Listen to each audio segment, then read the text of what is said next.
Vamos continuar aí, gente. Agora, nós vamos ver as modalidades de ensino. Faz parte também do artigo 4º, tá bom? As modalidades de ensino.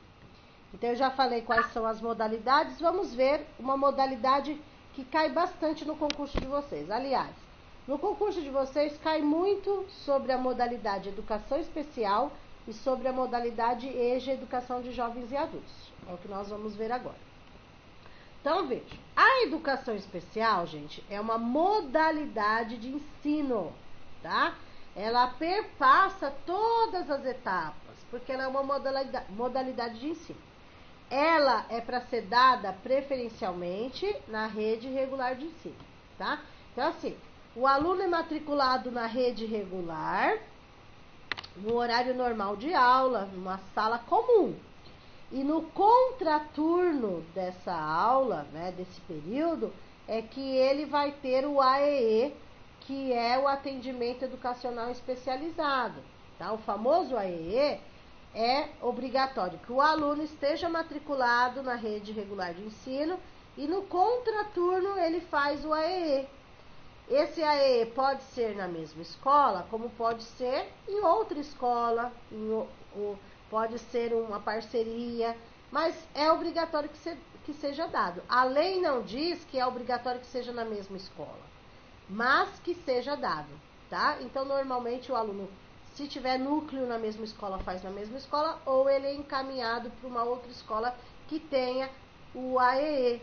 Então, vamos supor, ele estuda na escola X, só que no contraturno ele tem que ir para a escola Y para ter esse atendimento especializado aí, tá? Então, assim, a educação especial é uma modalidade. Eles vão perguntar para vocês o seguinte, se a educação especial é etapa ou modalidade. Primeira coisa, é uma modalidade. Eles vão perguntar o que compõe a educação especial. Como ela é composta? Vamos lá. Ela é composta de 3 itens, tá, gente? A educação especial ela é composta alunos, né, educandos com deficiências, educandos com transtornos globais de desenvolvimento, que é o TGD, a sigla, e alunos de altas habilidades ou superdotação. São 3 itens que correspondem à educação especial: deficiência, transtornos, altas habilidades ou superdotação, tá? A educação especial é uma modalidade composta por esses 3 itens, tá? Eles, normalmente, no concurso, eles não perguntam quais são as deficiências, né? Tá, auditiva, física, intelectual, mental, visual, enfim. Transtornos, eles também não perguntam esse tipo de pergunta, por quê? Tem vários tipos de transtornos, né? Um exemplo que se encaixa aí nos transtornos, o autismo se encaixaria aí. Mas é uma tabela tão grande e sempre em estudo, sempre pesquisando, sempre aumentando essa tabela, que eles não perguntam para citar exemplo, para o que faz parte dos transtornos, não. Eles só querem saber assim, a educação especial é composta pelo quê? Né? O que corresponde? Deficiências, transtornos globais de desenvolvimento, que é a sigla TGD, e altas habilidades ou superdotação, tá? O que mais que eles perguntam, professora? Do AEE, que é obrigatório esse atendimento. Então, o AEE, que é o atendimento educacional especializado, é dado ao aluno no contraturno escolar. Onde é dado? Nas salas de recursos multifuncionais. O que tem nessas salas de recursos multifuncionais? O nome já diz. Recursos multifuncionais significa para atender a todos. Então, por exemplo, se é um aluno surdo, né, que tem a deficiência auditiva aí, é necessário que essa sala de recurso tenha, por exemplo, o professor especialista em Libras, o intérprete em Libras, né? Se for um aluno deficiência visual, precisa do especialista em Braille e recursos, aquela maquininha de Braille, etc, né? Se for o auditivo, por exemplo, tudo em Libras, né? A língua de sinais, etc. Então, assim, tudo depende de cada deficiência, de cada transtorno, de cada do que o aluno precisa. Resumidamente, o AEE, conforme a lei, esqueçam-se aonde vocês trabalham ou vocês conhecem, é diferente. Para o concurso, eles não vão perguntar a prática do dia a dia de vocês. O que você vê na escola? Nada disso. O concurso é teoria. É o que está na lei, é o que eles vão perguntar, tá? Às vezes vocês concordam, às vezes vocês não concordam. Só que para o concurso vocês vão concordar com tudo. Depois, na prática, vocês vão ver como funciona. Porque a prova é elaborada não em cima da prática das escolas. A prova é elaborada em cima do que a lei determina, tá? E nem sempre vocês veem que a lei é cumprida, etc. Tudo bem? Por exemplo, o aluno que está matriculado na rede regular de ensino, ele requer um especialista junto com ele. Esse especialista não é o professor que dá aula naquela sala com 30 e poucos alunos, né? É um especialista para ficar com aquele aluno, por exemplo, que tem a deficiência auditiva. É o professor da sala? Não é, tá? Mas o que a gente vê na prática é o professor da sala que tem que dar conta de tudo, mais os alunos da educação especial, né? Mas a lei determina o quê? Que tem que ter um especialista com esse aluno, né? E a gente não vê, mas a lei determina. Então, os pais que correm atrás conseguem esse professor especialista para o filho. Então, daí depende de cada pai aí. Tudo bem, gente? Tá? É essa pergunta que eles fazem aí, tá? Então, vamos recapitular. Educação especial, modalidade de ensino. Preferencialmente, não é obrigatoriamente. A palavra-chave é preferencialmente na rede regular. Porque o pai pode optar por colocar numa escola que não seja da rede regular, assim, não seja nessa escola, vamos supor. Tem pai que opta só por uma escola de educação especial, né? Aí é o pai, né? Não é a escola, é o pai. Mas todo aluno que chegar na escola pública, vamos supor, na prefeitura, é obrigado a dar a matrícula para ele, independente da deficiência dele. Por quê? A escola tem que dar matrícula e deve se adaptar ao aluno, né? Então, a escola tem que atender os alunos, tem que ter rampa ou elevador, vamos supor, tudo depende da deficiência, né? Ou ela vai ter que fazer com que esse aluno não só se integre, mas também tenha a inclusão. Isso daí a gente vai falar depois sobre essa inclusão, inclusive com a autora, né, a Mantoan, que fala sobre essa parte de inclusão na prova do concurso. Tudo bem, gente? Tudo bem? Tá gravando. Só um minutinho, gente. Eu vou mudar a tela. Só um minutinho. Peraí, gente. Uma pausa aqui. Só um minutinho.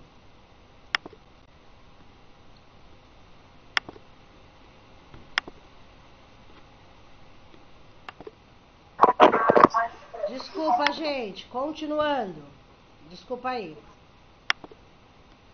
Vamos lá. Continuando. Desculpa. 4. Acesso público e gratuito ensino fundamental e médio para todos aqueles que não concluíram na idade própria. Então, vamos lá.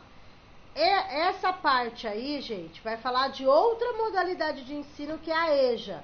Educação de Jovens e Adultos, tá? A gente fala a EJA, não é o EJA, né? É a EJA. Educação de Jovens e Adultos. Então, eles vão perguntar para vocês assim, ó. EJA é modalidade ou é etapa? Vocês vão responder modalidade de ensino. Para que serve a EJA? Para aqueles que não concluíram, né, o ensino na idade própria, para aqueles que não concluíram. Tudo bem? A EJA, ensino fundamental, gente, é com 15 anos completos. Tudo bem? A EJA, ensino fundamental, é 15 anos completos. Então, para a pessoa fazer a matrícula na EJA fundamental, é 15 anos completos. Se for a EJA do ensino médio, 18 anos completos. Tudo bem? Essa é a pergunta que eles fazem normalmente nos concursos públicos VUNESP, sobre EJA, tá? Então, EJA é modalidade de ensino, para aqueles que não concluíram na idade própria, né? Para aqueles que não tiveram oportunidade. E para se matricular, existe a EJA fundamental, né? Que tem lá ciclo 1 e ciclo 2. Então, EJA fundamental ciclo 1 é de 1º ao 5º ano. E entra a alfabetização nessa parte. EJA... Oi? Oi? Continuando. E a EJA ciclo 2, gente, é do 6º ao 9º ano, tá? Mas eles não perguntam na prova do concurso ciclos. Eles vão perguntar para vocês idades, tá? Então, só existem 2 idades que vocês têm que achar na prova do concurso. 15 anos completos para a pessoa se matricular na EJA fundamental.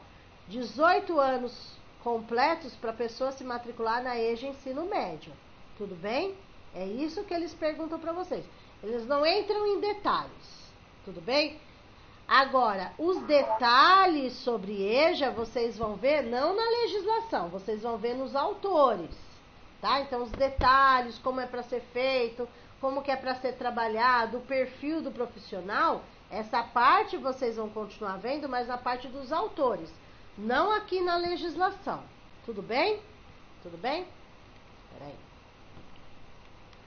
Pessoal, eu vou dar... Deixa eu ver uma paradinha. Aí eu passei. Atrasou um pouquinho o nosso intervalo, gente. Por quê? Atrasou um pouquinho porque eu tive que explicar o começo da aula. Já fazia tempo que a gente não se falava, tal, tá? Eu vou dar os 10 minutinhos aí do nosso intervalo, né? Que já passou. É só 10 minutinhos. Eu vou dar esses 10 minutinhos e a gente volta, tá? Eu tô fazendo, gente, a gravação por etapas. Por isso que tá dando isso aí. Eu tô gravando por etapas. Dá mais trabalho? Dá. Mas é melhor pra vocês porque não demora pra vocês receberem o material na plataforma. Então, desse jeito que eu tô gravando, de 40, meia hora, já dá pra jogar lá na plataforma. E daí acessa mais rápido, tá bom?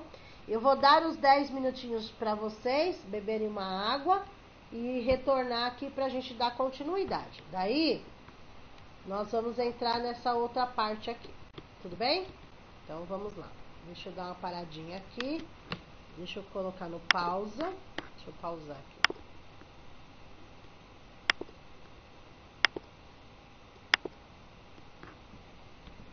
Ok? Vamos lá. Próxima tela aí. Continuando o mesmo artigo. 5º, acesso aos níveis mais elevados do ensino, de pesquisa, criação científica, segundo a capacidade de cada um. Então, assim, eles vão fazer o básico, certo? Que é o infantil, fundamental e médio. Porém, a lei determina que deve prepará-los para os níveis mais elevados. Ou seja, se o aluno quiser fazer uma faculdade depois, que não é obrigatório, né, cada um escolhe, eles têm que ser preparados para prestar um vestibular, etc. Tá? Prestar um Enem e assim vai. 6. Oferta do ensino noturno regular é obrigatório conforme a lei, adequado às condições do educando. Então, precisa ser oferecido, o governo precisa oferecer um ensino noturno, principalmente para aqueles que trabalham, né, gente? Então, precisa ter. 7. Oferta. Opa, o que aconteceu aqui? Opa, volta, desculpa. Oferta do ensino noturno já foi. Oferta de educação escolar regular para jovens e adultos. Ou seja, a EJA, né? Então, precisa ter. Normalmente, a EJA é oferecida no horário noturno, mas existem poucas escolas aí que até oferecem de manhã, tá? São muito poucas, mas existem, tá bom? Com características e modalidades adequadas às suas necessidades e disponibilidades, garantindo aos que forem trabalhadores as condições de acesso e permanência, tá? Então, precisa ser oferecida essa EJA para eles. Porém, gente, é um perfil diferente, né? É uma clientela diferente, perfil diferente e a dinâmica deve ser diferente, né? Tem que ter um perfil profissional aí. A gente vai falar mais sobre isso nos autores.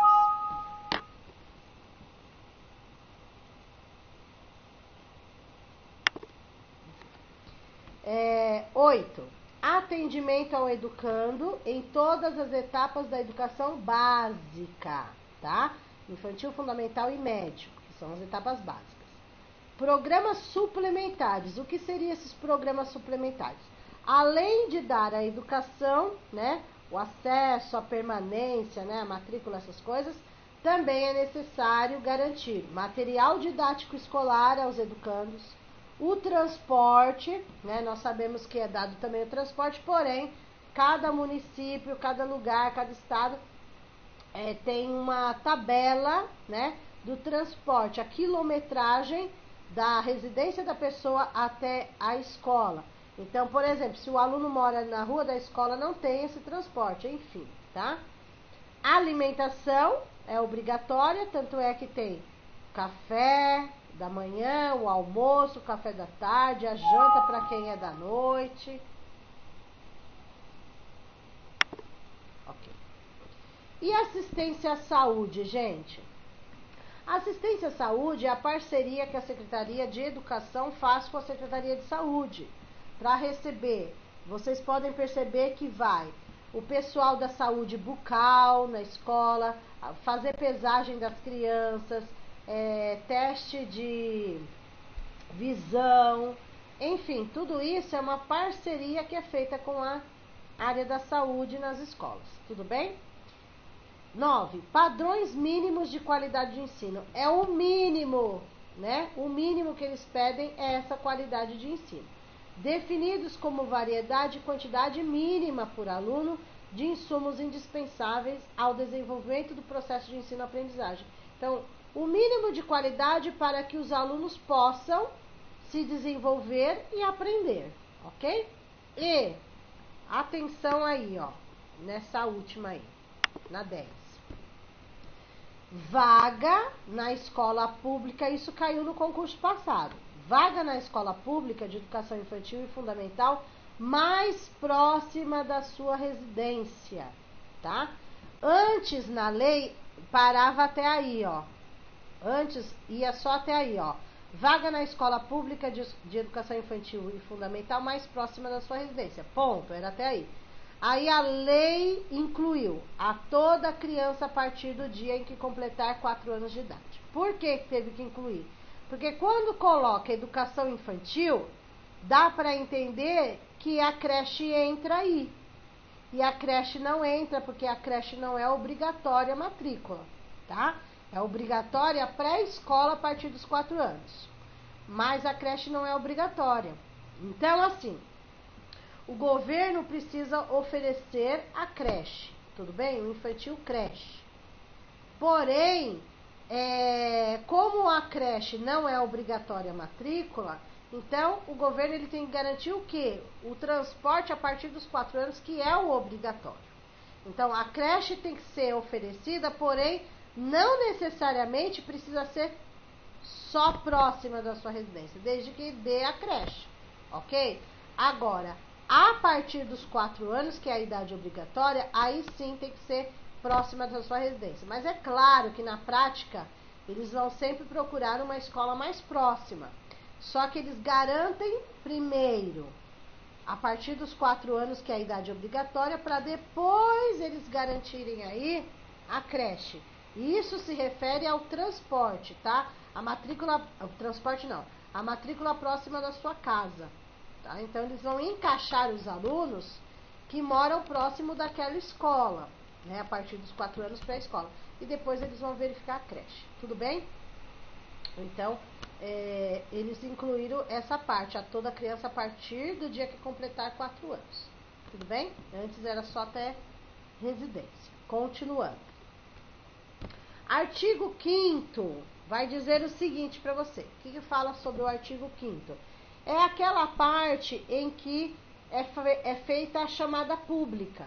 Então, o que é essa chamada? Por exemplo, Eles colocam cartazes na porta da escola avisando os pais, estão abertas as matrículas da educação infantil, estão abertas as matrículas da EJA, estão abertas as matrículas. Então, isso deve começar pela lei bem antes do começo do ano. Então, eles começam de um ano para outro. Normalmente, a partir de setembro, outubro, já começa a divulgação. Para quê? Para os pais poderem procurar as escolas para conseguir a vaga. E não deixar para fevereiro, quando começam as aulas, né? Então, eles têm que recensear anualmente as crianças e adolescentes em idade escolar, bem como os jovens e adultos que não concluíram. Então, fazer tudo isso, esse movimento, para que o pessoal procure a matrícula, tá? Fazer a chamada pública e zelar junto aos pais ou responsável pela frequência à escola. Então, é obrigação do governo, junto com os pais, zelar pela essa frequência na escola. Por isso que é muito importante os professores fazerem a chamada corretamente diariamente, né? Diariamente. E verificou um número de faltas já considerável, informar a secretaria, né?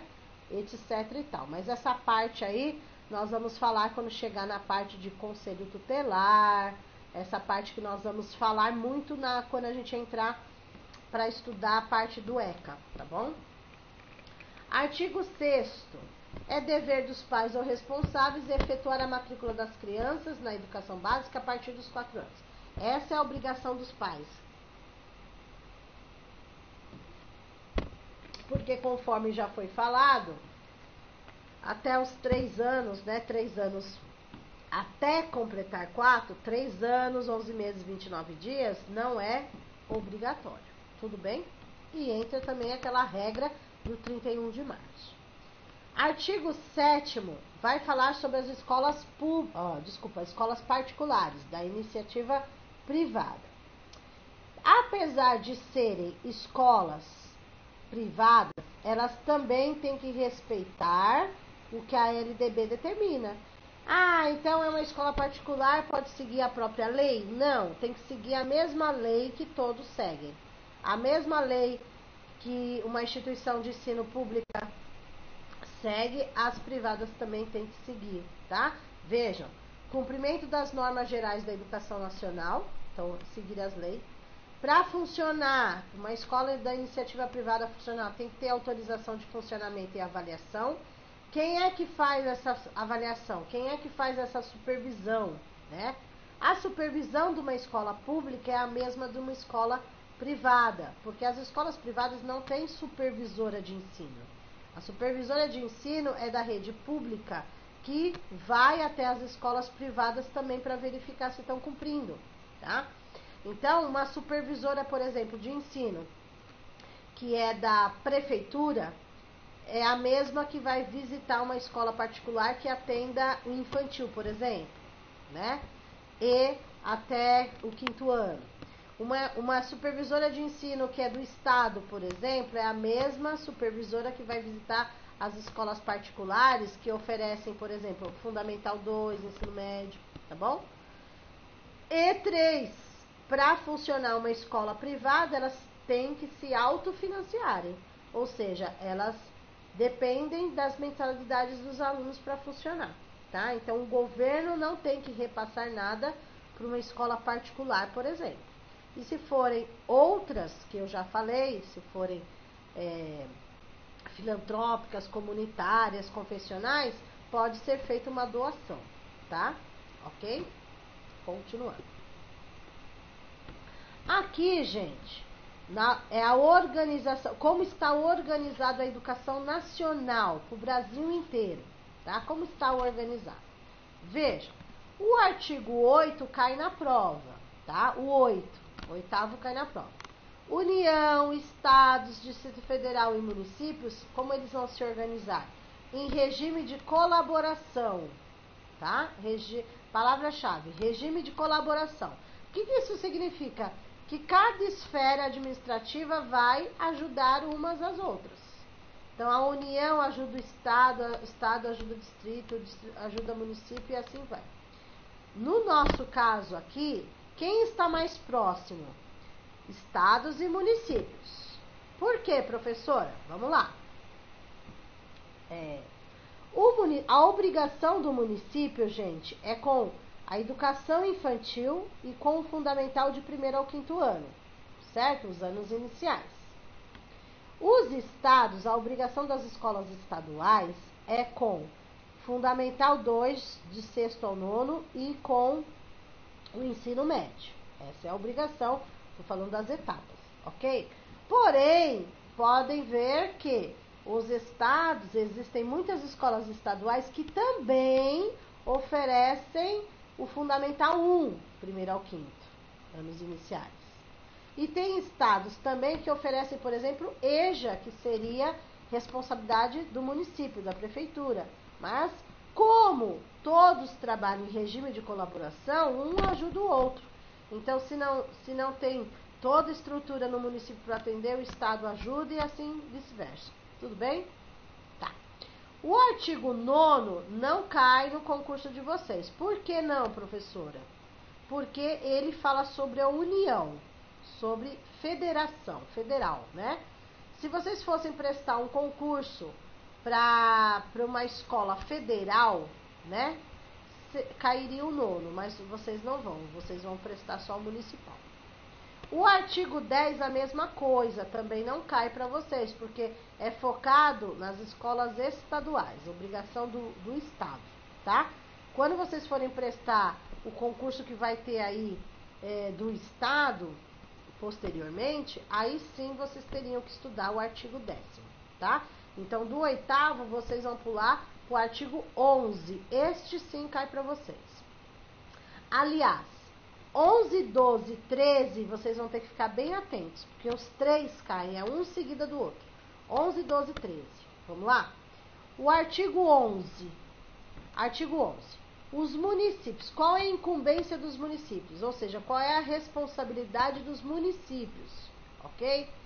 A responsabilidade dos municípios, vamos lá. Organizar, manter e desenvolver. O quê? O município é obrigado a fazer toda a organização, manter as escolas, desenvolver tudo que vem das escolas municipais, por exemplo, tá? Então, é obrigação da prefeitura, do município, fazer toda a organização, manter essas escolas, desenvolver tudo nessas escolas, tá? Seguindo sempre o que a lei determina. Lógico que tem a lei orgânica, mas mesmo tendo uma lei orgânica, ela não pode ser contra a lei federal, que é a lei maior. Tudo bem? Então, mesmo tendo, ok? Vamos lá. A 2. O que também é responsabilidade do município, da prefeitura? Exercer a ação redistributiva das escolas. O que é a ação redistributiva? É receber as coisas e redistribuir, tá? Então, por exemplo, a prefeitura tem que distribuir alimentação nas escolas, materiais didáticos nas escolas, enfim. A prefeitura tem essa responsabilidade, porque ela vai ter que manter as escolas que ela toma conta, ok? Depois, na 3, baixar normas complementares. O que significa normas complementares, gente? Já existe a lei federal, já existe Constituição, já existe LDB, ok? As normas complementares é a lei orgânica que cada município faz o seu, tá? Mas elas podem acrescentar coisas específicas na lei que serve só para o seu município, tá? Por exemplo, um projeto que é criado e se for votado que vai ter sempre aquele projeto é fixo, por exemplo, vai ter que baixar uma norma complementar dizendo, ok? Que faz parte, norma complementar tem a ver com a lei orgânica do município, que vocês também vão estudar, logo, logo nós vamos ter as leis municipais, que só servem para Guarulhos, ok?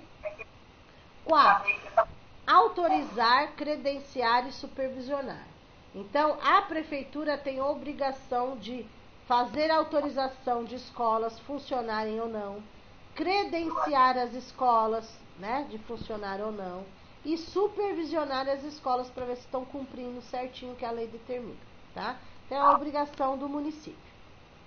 Depois, a 5ª, presta bem atenção na número 5. no item 5. O que é a obrigação da prefeitura, então?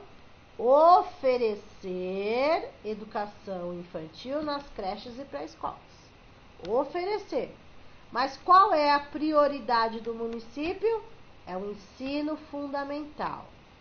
Apesar da lei sair só ensino fundamental, nós sabemos que a prefeitura, a responsabilidade da prefeitura é com primeiro ao quinto ano, anos iniciais, porque a prefeitura não oferece anos finais, tá? De sexto ao nono a prefeitura não oferece, tá? Vamos focar em Guarulhos, tá bom, gente? Então, assim, por exemplo, a prefeitura de São Paulo oferece, mas por que ela oferece? Primeiro ela oferece o que é a obrigação dela, se ela tiver tudo ok, ela pode oferecer outras coisas. Então, muita gente, presta bem atenção aí nesse item, muita gente confunde e cai na pegadinha de concurso.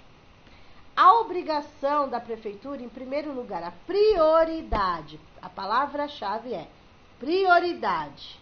Prioridade é cuidar do fundamental. Cuidou do fundamental, aí sim a prefeitura, o município vai pensar no infantil. Muita gente acha que a prefeitura, a prioridade é o infantil. Não é. A prioridade é o ensino fundamental, para tudo, até para o Estado também a prioridade é o fundamental. Mas por quê, professora?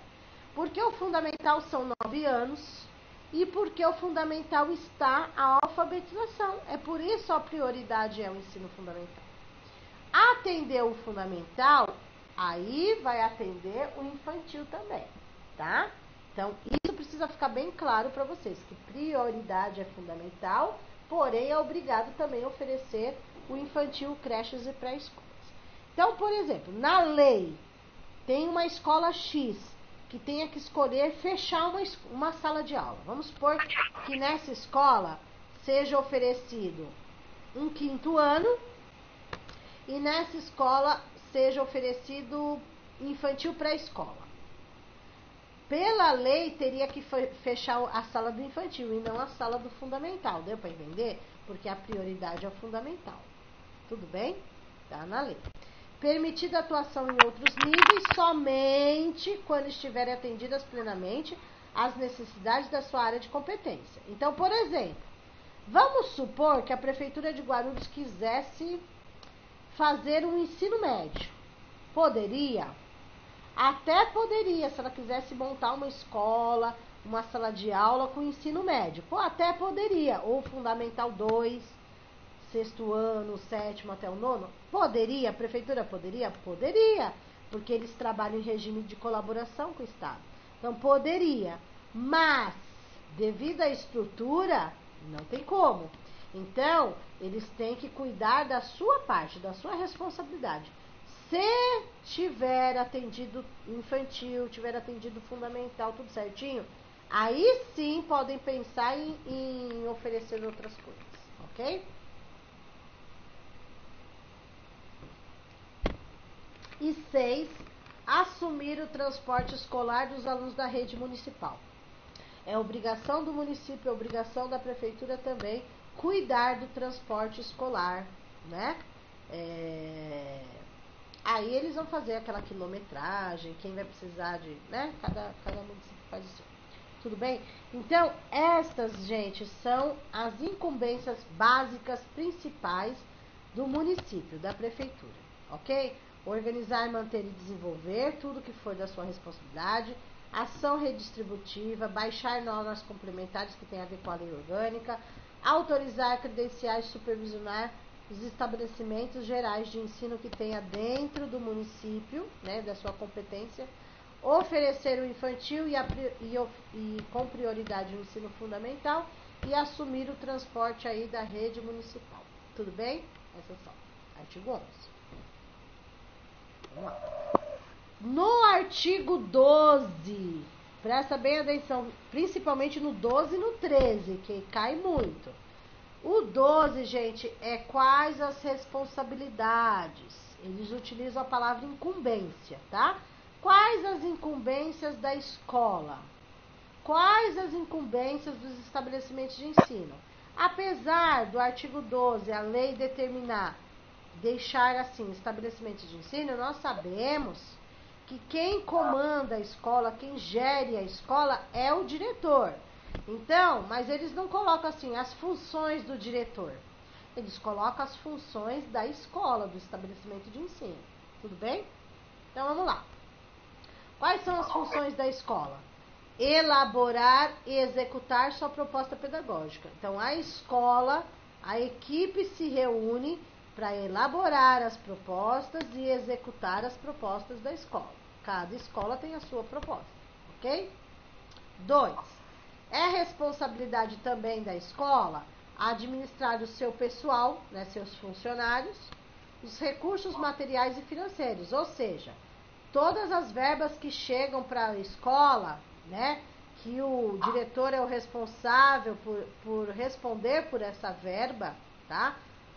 Tanto materiais que entram, materiais que saem, verbas, né, dinheiro que entra, a responsabilidade da escola é assumir, do diretor, no caso, na figura do diretor, e prestar conta do que entra, do que sai, enfim, tá bom? Notas fiscais, etc.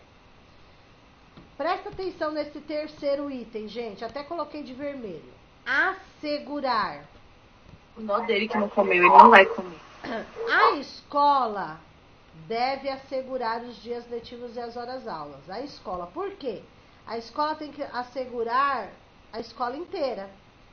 Então, a escola tem que assegurar que cumpriram 200 dias letivos, que cumpriram 800 horas. Vamos esquecer a pandemia, que isso é uma coisa à parte do que aconteceu, tá? A lei não mudou ainda, né? Teve decretos, mas a lei não mudou. Então, a escola deve assegurar. Então, por que eu peço para vocês ficarem atentos na palavra, no verbo assegurar? A escola assegura, o professor ministra. São verbos diferentes. Muita gente caiu na pegadinha passada. Colocaram assim, que o professor deve assegurar. Não. O professor tem que cuidar da sua sala de aula. Ele vai ministrar, ele não vai assegurar a escola inteira, se ele dá aula numa sala só, ok? Então, o professor ministra os dias letivos e as horas aulas. E a escola que assegura. Presta bem atenção, tá? Dias letivos, gente, vai ter um artigo que vai falar só sobre dias letivos. São 200 dias letivos no mínimo e 800 horas no mínimo. Todas as escolas têm que cumprir isso. Não importa se é uma escola pública, se é uma escola particular. Tem que cumprir 200 dias letivos e 800 horas. E só é considerado dia letivo se tiver aluno, não se tiver professor. Tem que dizer que tinha aluno, senão não é considerado dia letivo, tá bom? Então, 200 dias letivos e 800 horas. Depois vai aparecer o artigo, vai aparecer exatamente em números, tá bom? Velar pelo cumprimento do plano de trabalho de cada docente. Então, a escola, na figura do diretor, lógico que ele vai estar, vai ter o coordenador para ajudar nesse trabalho, tá? Mas na lei não vai falar o coordenador, não, vai falar o estabelecimento de ensino, a escola que tem a figura de gestor, o diretor, tá? Velar pelo cumprimento do plano de trabalho de cada docente. Então, cabe ao diretor, sim, olhar pelo trabalho do professor, tá? Mas ele tem o apoio aí do coordenador que faz essa função, tá bom? Prover meios para a recuperação dos alunos de menor rendimento. Outra pegadinha do concurso. A escola deve prover meios, verificar meios do aluno poder fazer a recuperação. A pegadinha que caiu na prova do concurso é assim, ó. Prover meios para a recuperação dos alunos, de todos os alunos, era a pegadinha. Não é todos os alunos que precisam de recuperação, é os de menor rendimento. Aí a pessoa lê rápido e cai nessa pegadinha, tá bom? Existem, gente, 2 tipos de recuperação que vai ter um artigo específico para isso. A recuperação contínua. O que é a recuperação contínua? é aquela que o professor faz em sala de aula, o professor da sala mesmo, tá? O professor titular da sala. Então, vamos supor, isso a gente já faz no dia a dia, né? Os professores já fazem no dia a dia.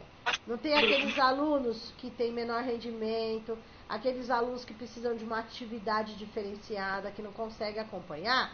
Essa é a recuperação contínua. O próprio professor da sala faz, tá? São essas atividades. E existe, pela lei, a recuperação paralela.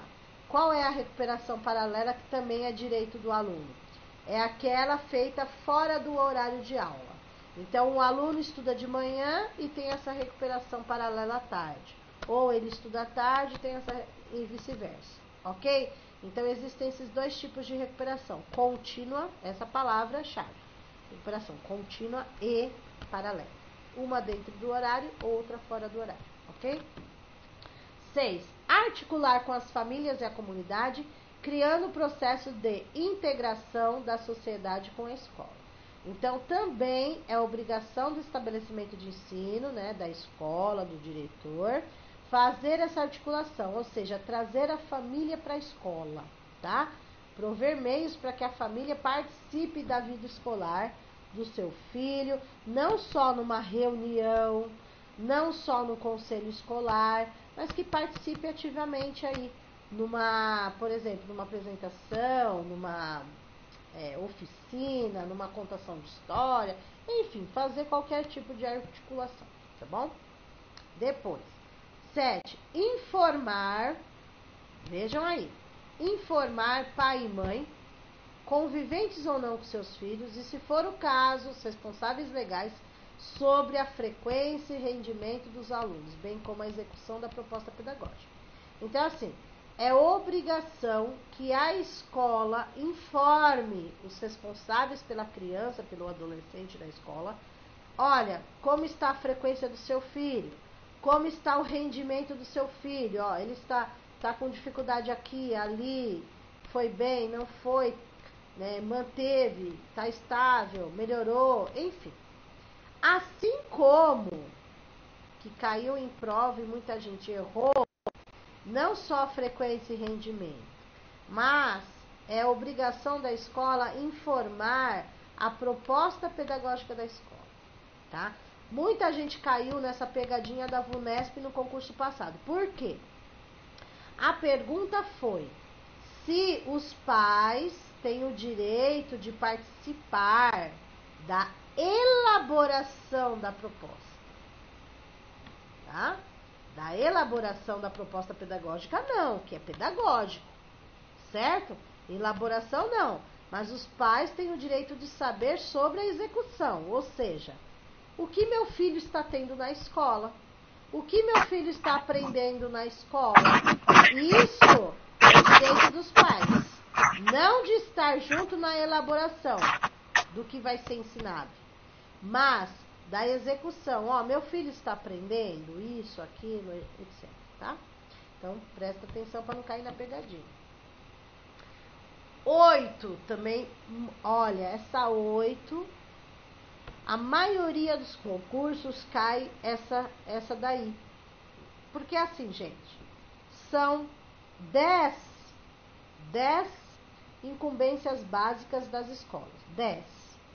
Dessas 10, eles não vão perguntar as 10, eles escolhem algumas para perguntar, né? Então, o que eles fazem? Eles escolhem umas 3, 4 aí e colocam como alternativa de uma questão, tá? Essa 8, por exemplo, também caiu nos últimos concursos. E o pessoal confunde muito. Então, eu vou explicar detalhadamente. Olha, vou ler primeiro. Notificar ao Conselho Tutelar do município, ao juiz competente da comarca e ao respectivo representante do Ministério Público a relação dos alunos que apresentem quantidade de faltas acima de 50%.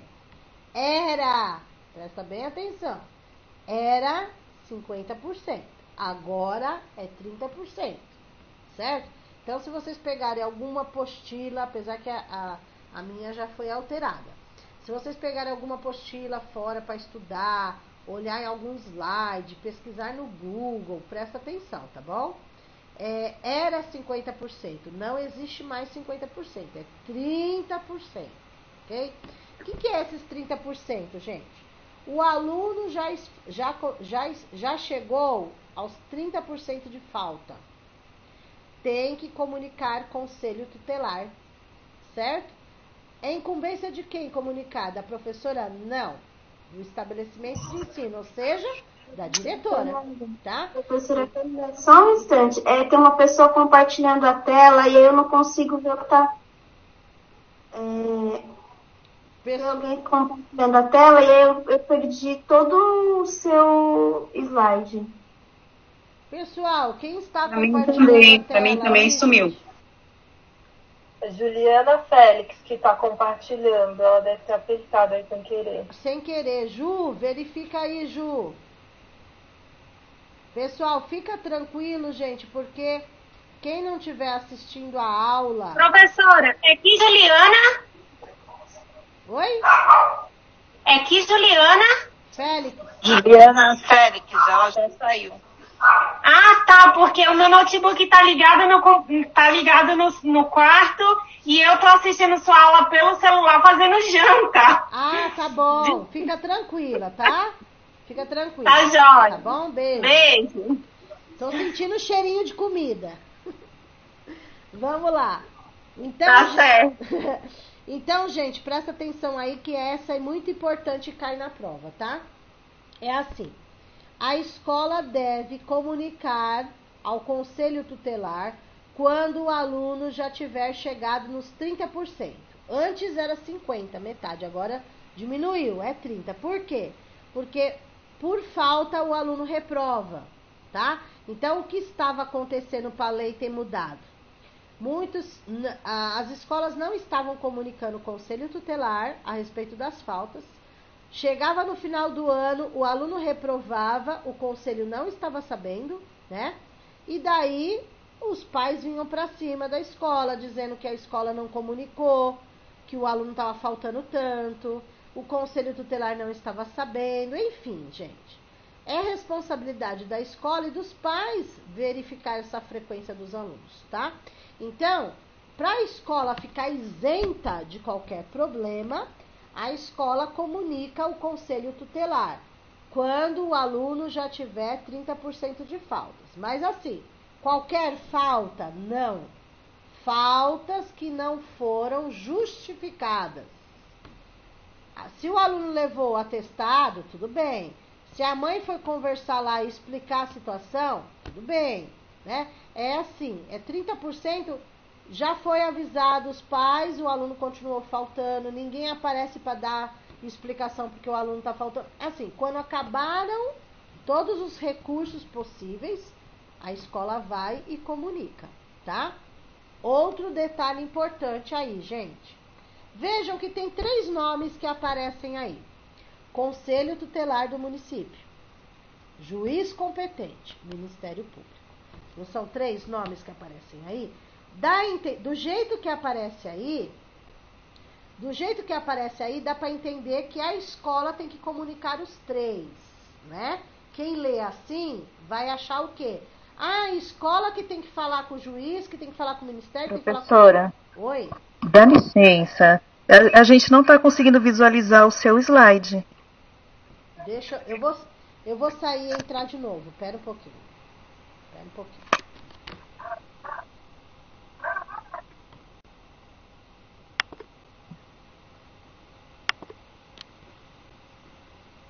um pouquinho que eu vou sair e entrar de novo, gente. Espera um pouquinho.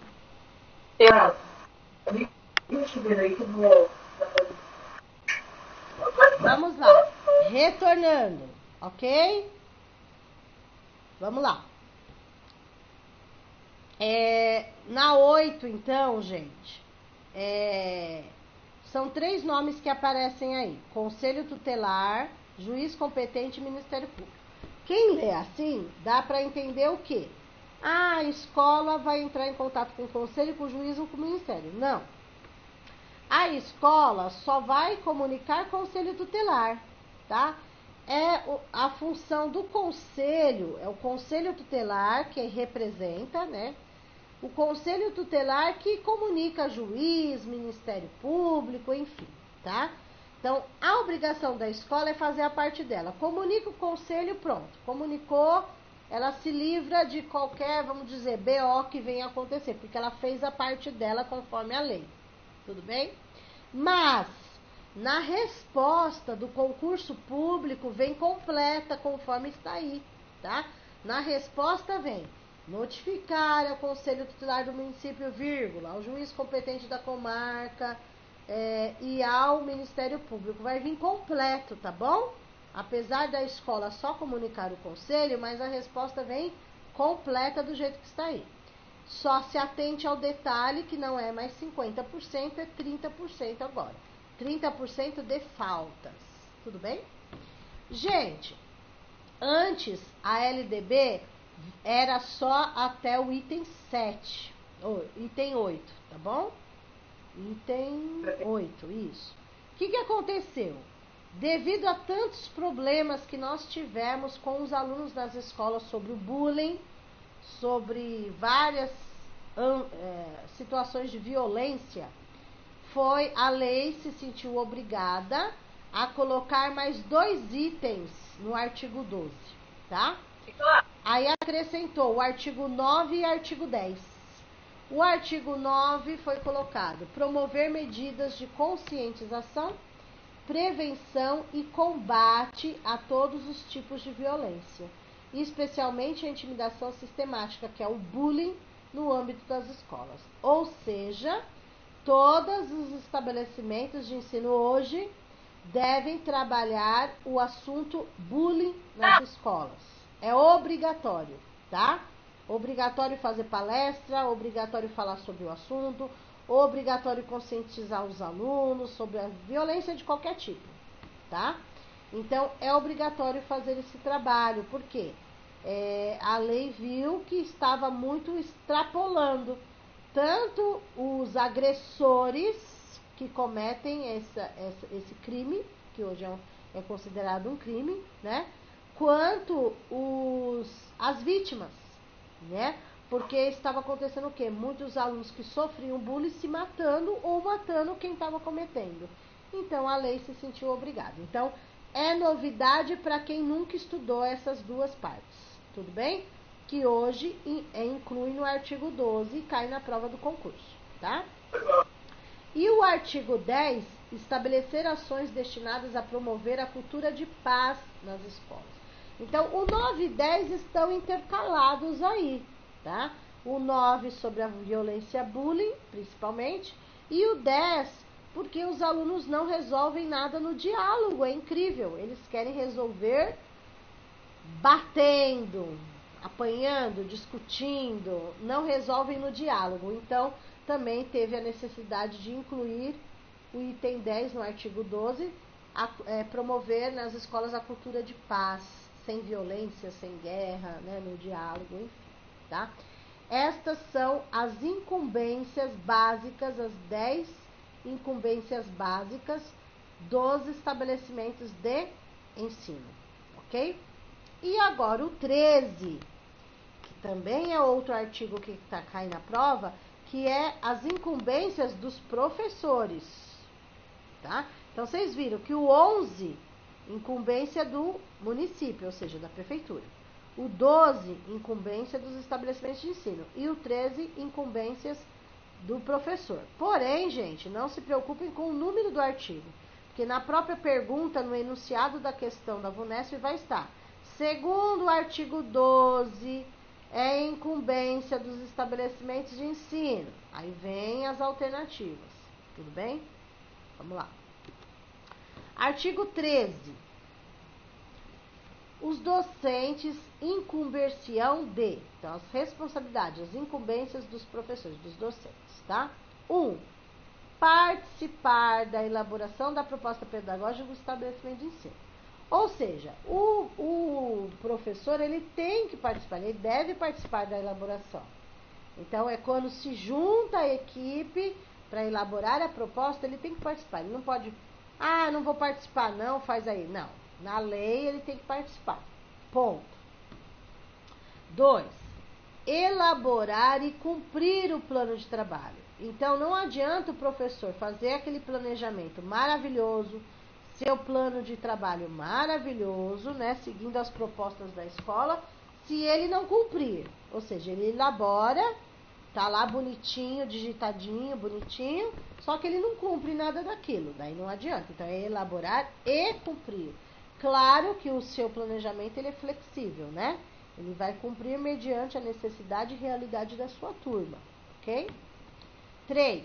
Zelar pela aprendizagem. É outra pegadinha do concurso, tá, gente? Nós sabemos que os professores fazem muito mais do que isso, tá? Eles fazem muito mais do que zelar pela aprendizagem dos alunos. Eles fazem muito mais. O professor se torna médico, se torna dentista, se torna enfermeiro, se torna psicólogo, se torna tudo. E acaba cuidando não só da aprendizagem, mas da limpeza do aluno, mas isso é consequência, né? Não é obrigação. Então, a obrigação do docente é zelar pela aprendizagem.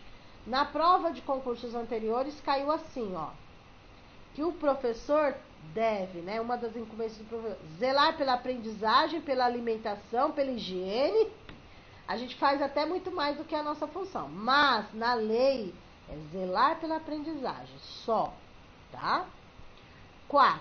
Estabelecer, olha lá, estabelecer estratégias de recuperação para os alunos de menor rendimento. Então, o que o professor vai fazer? Elaborar estratégias, tá? Recuperação contínua, que é ele mesmo que vai dar, do horário de aula dele, e elaborar a recuperação paralela. Elaborar não, ele vai encaminhar os alunos que têm dificuldades para a recuperação paralela, que é fora do horário de aula com outro professor. Ele vai passar a lista, né? Para todos? Não, só para aqueles de menor rendimento, ok? Somente para os alunos de menor rendimento. Vejam que eu coloquei de vermelho para vocês compararem, ó. Artigo 12, assegurar escola. Artigo 13, ministrar professor. Então, a escola assegura 200 dias letivos e 800 horas. O professor ministra os 200 dias letivos e as 800 horas, além de participar integralmente dos períodos dedicados. O professor tem que participar também do planejamento, da avaliação ou do desenvolvimento profissional. Esse desenvolvimento normalmente pode ser uma formação na hora de atividade, fora do horário, enfim, né? No que precisar. E na 6, colaborar com as atividades de articulação escola, família e comunidade.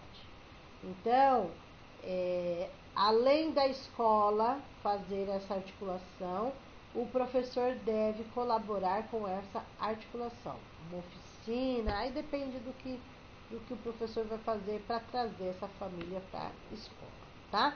Então, é incumbência aí do professor participar, elaborar e cumprir, zelar, estabelecer estratégias, ministrar os dias letivos das aulas, participar do planejamento, avaliação e desenvolvimento e colaborar com essa articulação escola-família. Tudo bem? Essas são incumbências básicas, tá, gente, do professor. Tudo bem? O artigo 14. O artigo 14 vem nos trazer o quê? Sobre gestão democrática que nós falamos no início, tá? Opa. Essa gestão democrática aqui é o artigo 14, tudo bem? Que a gente já falou.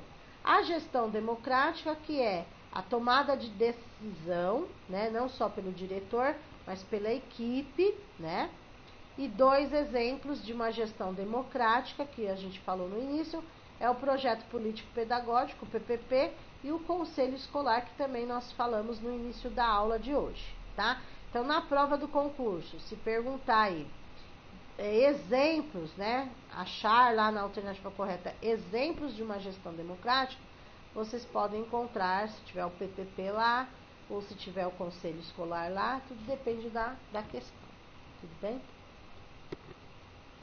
Artigos 15, 16, 17 e 18 não cai para o concurso de vocês. Vocês vão pular, tá? Esses 4 artigos não. Aí vocês vão para o 19.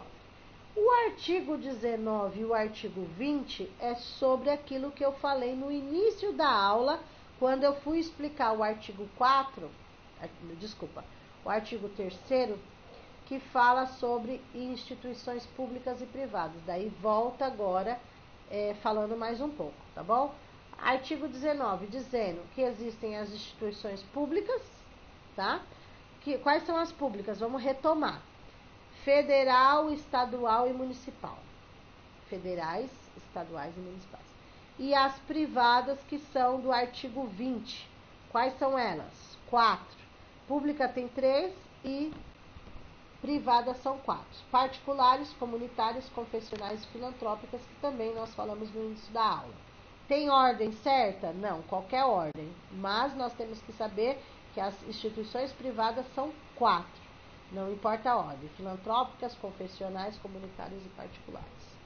Sendo que as públicas recebem verba do governo federal, que é a União, 18% no mínimo, e as estados, Distrito Federal e município, 25% no mínimo, ok? As particulares recebem verba nenhuma do governo, certo? As comunitárias, confessionais e filantrópicas podem receber como forma de doação, não é obrigatório uma verba específica, mas como doação pode, se o governo quiser, e ganha uma porcentagem combinada aí, se for feita uma parceria, né? Tudo vai depender, ok? Vamos lá. Artigo 21, nós também já falamos. Então, esse título 5 fala sobre os níveis, que também é chamado de etapa, e modalidades de ensino. Então, níveis ou etapas, nós temos as etapas, que são 3, e nós temos as modalidades, são várias, tá? Então, vamos recapitular. A educação escolar, ela é dividida, vamos lá, gente. Educação escolar, ela é dividida em 2 partes. Educação básica, que a gente falou no início, infantil, fundamental e médio. E nós temos a educação superior. Se na pergunta vier educação e educação escolar, nós temos a educação básica, infantil, fundamental e médio, e o nível superior. Agora, se perguntarem só sobre educação básica, aí vai ficar só infantil, fundamental e médio. Tudo bem? Que normalmente é essa pergunta que eles fazem, tá? Vamos lá. No capítulo 2 da educação básica, eles vão trazer o quê? Vamos lá. O artigo 22 cai normalmente como enunciado da questão. Não é pergunta, só enunciado da questão, tá? Que é um conceito. A educação básica tem por finalidade desenvolver o educando, assegurar a formação comum e indispensável para o exercício da cidadania, fornecer meios para progredir no trabalho e estudos posteriores. Seria um enunciado, tá? Um contexto, um conceito. Já o artigo 23 é que vem a pergunta do concurso, tá? O artigo 23 é pergunta de concurso. Eles vão perguntar como a educação básica se organiza. O que é a educação básica? Infantil, fundamental e médio. Como a educação básica pode se organizar? Nós vemos na prática que a maioria das escolas seguem o tradicional, ou seja, se organizam em séries, né? Se organiza primeiro ano, segundo ano, agora é anos, né? Primeiro ano, segundo ano, terceiro ano, quarto ano, quinto ano, tá. Mas é obrigatório se organizar assim? Não. A lei deixa livre para as escolas se organizarem da forma como achar melhor, desde que o interesse seja no processo de ensino-aprendizagem do aluno. Então, pode se organizar em séries, em períodos semestrais, em ciclos, em alternâncias, etc. Tá? Ou seja, a resposta que vocês têm que encontrar na prova, a alternativa correta, vocês vão encontrar de forma diversa. A palavra-chave é como a educação básica, a pergunta, como a educação básica se organiza? Resposta, de forma diversa, sempre que o interesse do processo de aprendizagem assim recomendar. Essa forma diversa significa que pode ser em série, período, ciclo, alternância, ok? De forma diversa. como a gente está acostumado a ver em séries, em ano, assim, só isso, acha que só pode ser assim. Não, a escola tem autonomia de escolher outras formas, tá bom? Depois, no parágrafo 1º, a escola poderá reclassificar os alunos, tá? Então, há essa possibilidade de reclassificar os alunos, principalmente aqueles que vêm de transferências, né? Transferências de outros países, né? Dentro do país, ou seja, dentro do Brasil, como países de fora. O aluno vem fazer a matrícula, a escola pode reclassificar esse aluno para outra série, tá? Lógico que toda reclassificação requer critérios. Precisa ser feita uma avaliação por uma equipe, não é só por um professor, etc. Mas não cai detalhes na prova. E sim, se pode ser feita uma reclassificação de aluno, pode. Gente, detalhe, toda reclassificação pode ser feita, não pode ser feita no primeiro ano do ensino fundamental. Infantil já não tem reclassificação nenhuma mesmo, infantil não tem. A partir do ensino fundamental começa reclassificação, classificação, seja lá o que for. Porém, não pode mexer só no primeiro ano que não pode, porque eles falam que é o ano da alfabetização. Então, não pode fazer nada no ano da alfabetização. Só a partir do segundo ano que pode, tá bom? Depois, no parágrafo 2º, é outra pergunta do concurso, tá? Então, assim, deixa eu explicar uma coisa. Calendário escolar, quem faz é a escola? Não é a escola, tá? Não é a escola que faz o calendário. O calendário, ele já vem pronto da secretaria. Secretaria de Educação. Então, por exemplo, vocês vão trabalhar na escola X, na Prefeitura de Guarulhos. Não é vocês, nem a direção da escola que vai elaborar o calendário. Ele já vem pronto da Secretaria de Educação para vocês. Então, vai ser entregue uma cópia. O que é o calendário? Já tem lá os dias letivos, já tem lá os dias de formação, reunião pedagógica, recesso, férias, tudo já marcado para o ano inteiro. Calendário do ano inteiro vocês vão receber, tá? Aí, a pergunta do concurso é: o calendário, ele pode ser mudado? A pergunta do concurso é: o calendário pode ser modificado? Pode. Pode ser mudado, sim, né? Se for por questões locais, principalmente, inclusive se for climáticas e econômicas. Então, por exemplo, gente, aqui na região sudeste, a maioria das escolas seguem o mesmo calendário, basicamente, tá? Mas se você mudar de região, por exemplo, por questões climáticas, se você pegar um calendário da região sul do nosso país, ele vai ser diferente do nosso da região sudeste. Por quê? Por conta das questões climáticas. Eles têm as épocas de geadas. Então, normalmente, as férias dos alunos de lá vão ser diferentes dos alunos daqui. Mas por conta das questões climáticas. Daí eles colocam recesso, férias nesse período, por conta do frio, para que os alunos não precisem ir para a escola, principalmente aqueles que adoecem muito e tal, tá? Outra questão que pode ser mudado o calendário, questões econômicas, ou seja, aquele município, aquele estado, aquele lugar, depende daquela economia, é o sustento da família. Então, muitos lugares, por exemplo, no sertão do Nordeste, existem lugares que eles vivem da plantação e da colheita. Então, como que é feito o calendário lá? Já colocam férias, recesso nessa época de plantação e colheita, porque eles sabem que fica difícil dos pais levarem os alunos na escola. Muitos alunos ajudam os pais nessa época, porque eles vivem disso, é o único meio de sobrevivência, tá? Então, assim, a pergunta do concurso: o calendário pode ser mudado? Pode, se for por questões peculiares locais, se for por questões climáticas, se for por questões econômicas. Resumindo, o calendário, ele é flexível, ele pode mudar. É a escola que muda? Não. É o professor que muda? Não. É a Secretaria de Educação, ok? Apesar, olha bem, apesar do calendário mudar, não pode reduzir o número de aulas, de horas. Então, assim, o calendário pode mudar. Colocar as férias em outro período, o recesso em outro período, tudo bem. mas tem que ter 800 horas no mínimo. Mesmo mudando o calendário, tem que cumprir as 800 horas. Tudo bem? Esqueça essa fase da pandemia, porque fugiu de tudo isso aí, tá bom?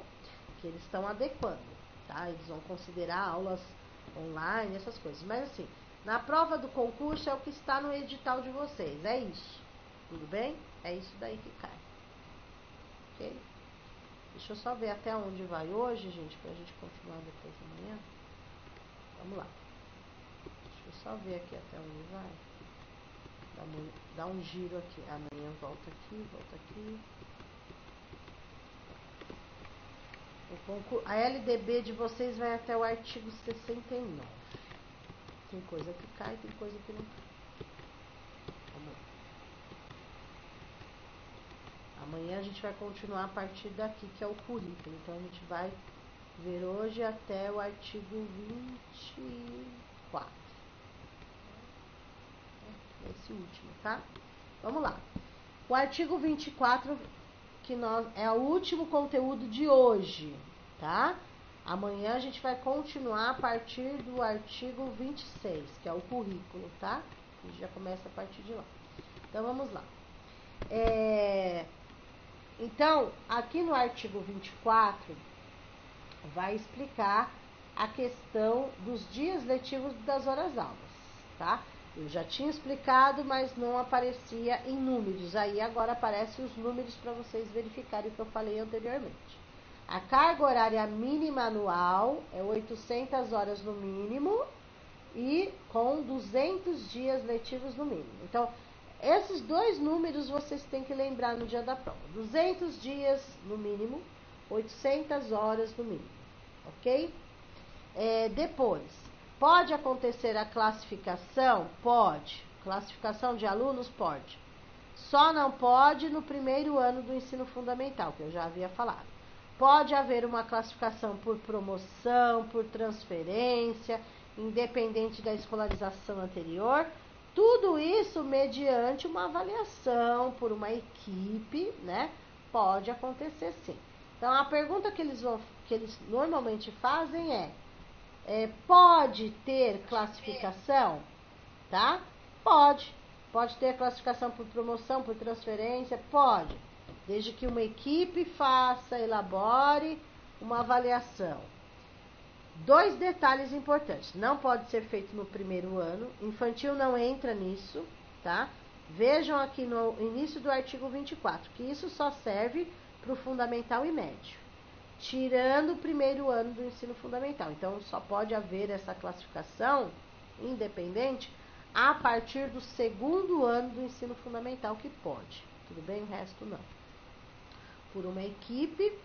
E outra coisa que vocês precisam ficar atentos. Deixa eu ver aqui. Eu ia concluir.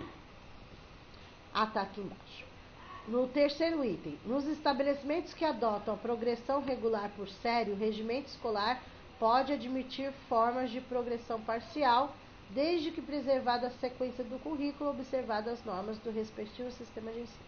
Então, assim, o currículo a gente vai falar sobre, eu não vou entrar no currículo hoje, a gente vai continuar amanhã no currículo, mas assim, pode adotar várias coisas, gente, várias coisas podem ser adotadas, mas tem que seguir o currículo que é enviado, que daí já vai entrar na BNCC, nessa parte que a gente vai comentar depois.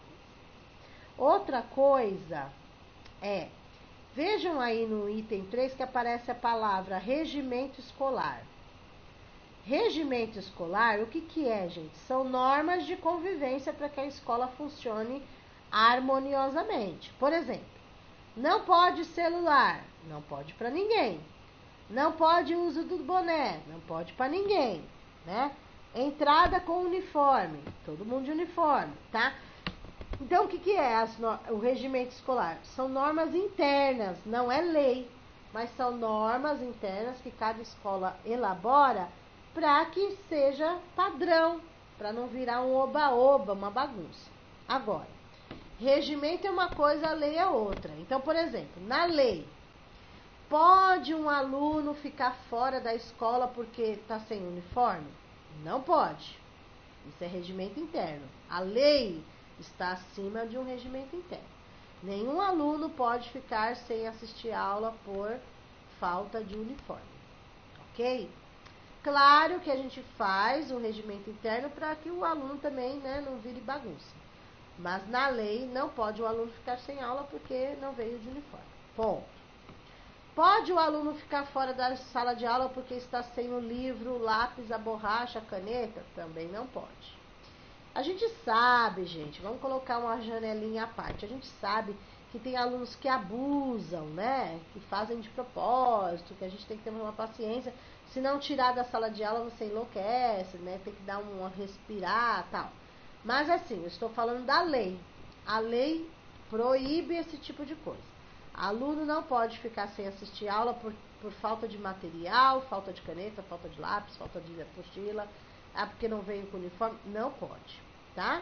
Uma coisa é o regimento, outra coisa é a lei.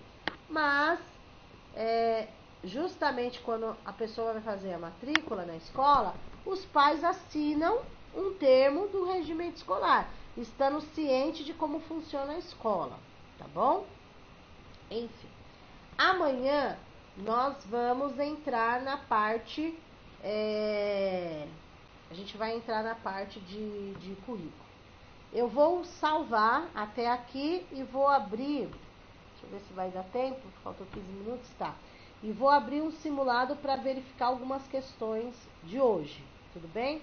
Então, deixa eu salvar essa parte, para que amanhã vai tudo para vocês poderem acessar.